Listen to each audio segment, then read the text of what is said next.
The wind moved like a whisper through the red valley, brushing across the dry sage and ancient stones that had seen centuries of silence and struggle. The sun had begun to fall behind the mesas, painting the sky in colors of burnt orange and blood gold. In a small clay house that leaned gently against time, an old woman named Grandma Nita stirred a pot of corn stew over a dying fire. Her hands trembled with age, but every movement was steady with purpose. She had lived alone for years, since her husband and sons passed into the spirit world. Yet each night, she cooked enough food for two, because she believed that somewhere, someone might come hungry. That evening, as the air turned cold and the shadows stretched long, she heard the faint sound of footsteps, many of them, approaching her home. The dogs outside did not bark, they only whimpered softly. Nita reached for her cane, her heart unsure whether to fear or welcome the sound. Then, through the doorway, she saw them, 15 men, weary, starving, and cloaked in dust. Their faces were thin, eyes sunken, their lips cracked from thirst. Their clothes were torn from travel, and behind them lay the endless desert, painted with the fatigue of miles walked without hope. One of them, taller than the rest, stepped forward. His voice cracked when he spoke, his Navajo words rough from dryness. "Grandmother," he said softly, "we have not eaten in days. We mean no harm, we only seek water, and maybe a place to rest." For a moment, Nita simply looked at them, her eyes reflecting the flickering firelight. 15 men, strong once, now broken by hunger. She could see their pain. She could also see their pride. These were not beggars, these were warriors, men who had fought for their families and their land, now humbled by need. She nodded once, her wrinkled face calm. "Come," she said quietly. "If you have walked this far, then the spirits led you here for a reason." She moved slowly but deliberately, gathering what she had. There was little, half a pot of corn stew, a handful of blue cornmeal, and 2 loaves of bread she had baked 3 days before. Yet she served them as if she were feeding kings. The men hesitated at first, ashamed to take from a frail old woman who clearly had so little. But she smiled, a smile so gentle it melted their hesitation. "Eat," she said, "and remember, hunger shared is hunger healed." They ate, not greedily, but gratefully. The stew was thin, the bread dry, but to them it tasted like the feast of the heavens. Tears welled in one man's eyes as he tried to thank her, but his voice broke before words could come. She only placed her hand on his shoulder. "Do not thank me," she said. "Thank the Creator for leading you here. I am only his hands." When the night grew deeper, she spread her few blankets on the floor and gave them her fire to sleep beside. She herself slept sitting by the door, watching the stars through the cracks in the wall, whispering prayers in her native tongue for the souls of those men.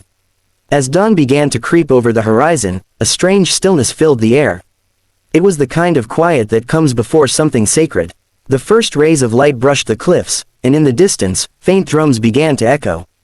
Then came the sound of hooves, many, many hooves, rolling like thunder through the valley.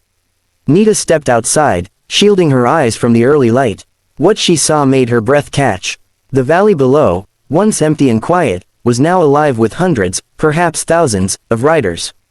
Warriors. Their horses glistened with morning dew, their long hair flowed in the wind, their faces painted with honor and purpose. The 15 men she had fed the night before now stood at the head of that army, no longer starving wanderers, but proud sons of the land reborn in spirit. One of them, the tall man, rode forward toward her house. He dismounted and approached her with reverence, bowing his head low. "Grandmother," he said, his voice thick with emotion, "you did not know who we were. We were scouts sent ahead of our people, searching for a place of safety. We found you instead. You fed us when we were dying. Because of your kindness, we returned to our tribe, and this morning, they have come to honor you." Nita's eyes glistened with tears. She had fed them not for reward, not for recognition, but because no soul should go hungry. Yet now, before her, stood an entire people paying homage to her small act of compassion. The warriors dismounted, one by one, and stood in silence. Then, one began to sing, a low, haunting melody that rolled through the canyon like the wind itself. It was a song of gratitude, of blessings, of life returning where death had almost claimed it. Others joined in, the harmony swelling until it seemed the earth itself was humming. Nita stood among them, her heart trembling, her hands folded. The tall man took a pouch from his belt, filled with sacred corn pollen, and sprinkled it in the air before her. "May your heart never know hunger," he said. May your home never be cold. That day, the warriors repaired her roof, brought her food and wood, and rebuilt her corral. They left gifts, blankets, pottery, corn, and even a young mare for her to tend.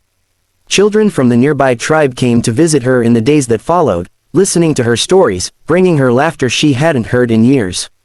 But what moved Nita most was not the gifts, nor the attention, it was the way the valley changed. The place once lonely and dry became alive again. Birds returned to the trees.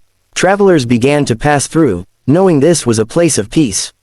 And every time someone came hungry, Nita would cook. No matter how little she had, she always shared. Months later, one of the warriors returned. His name was Toya, the tall one, the scout she'd first met.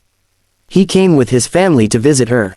"Grandmother," he said, "our people tell your story around the fires now. They say your kindness brought life back to this valley. But I tell them the truth, it wasn't magic. It was your heart." Nita laughed softly, shaking her head. "Hearts alone do not feed the hungry," she said. "Hands must work too. If my hands can still cook, then I will keep feeding whoever comes." The warrior smiled. "Then we will keep coming," he said. And he meant it. From that day on, her home became known as the Valley of the Grandmother. Generations would come to visit, not out of pity, but out of reverence. Each visitor left something behind, a story, a prayer, a handful of corn. Years passed, and Nita grew older. Her hair, already silver, turned white like snow. Her eyesight dimmed, but her heart burned as bright as ever. Even in her final winter, when her hands could no longer hold the spoon steady, she insisted on making stew for the young ones who came to see her. "Feed them," she would whisper. "Feed them always." When she passed, the valley was silent for 3 days. Hundreds gathered, warriors, mothers, children, even strangers who had only heard her story. They lit fires across the cliffs and sang her name into the night. The smoke rose into the stars, carrying her spirit home. To this day, the Navajo still tell her story. They say the valley blooms brighter where her house once stood. And when the wind blows through the canyons at dusk, it carries her whisper, "Hunger shared is hunger healed." That saying spread far beyond the reservation. Travelers and outsiders began to hear it, repeating it in towns and cities. Hunger shared is hunger healed. It became a reminder that the smallest act of compassion, a bowl of stew, a piece of bread, a moment of understanding, can ripple outward until it touches lives unseen. Years later, a historian came to the valley, trying to find proof of the story. He found old clay fragments, pieces of pottery with designs that matched the Navajo traditions. And he found one thing more. Beneath the dust, carved into a flat stone near the stream, were the words in 2 languages, "Feed those who hunger, and the Creator will feed your soul." No one knows who carved it, but the villagers said the stone appeared after the night the valley filled with warriors. The historian asked an elder nearby, "Do you believe the story of Grandma Nita is true?" The elder smiled. "You are standing on her truth," he said. "Look around you. The valley still feeds those who come here. You feel peace, don't you? That is her spirit." And indeed, the wind seemed to hum a lullaby. The scent of corn stew drifted from a small modern home nearby, where a young woman stirred the pot just as Nita once had. When asked why she cooked so much, she said simply, "Because my grandmother taught me." Maybe not by blood, but by heart. The spirit of Grandma Nita lived on, not as a legend, but as a living reminder of what love looks like when given freely.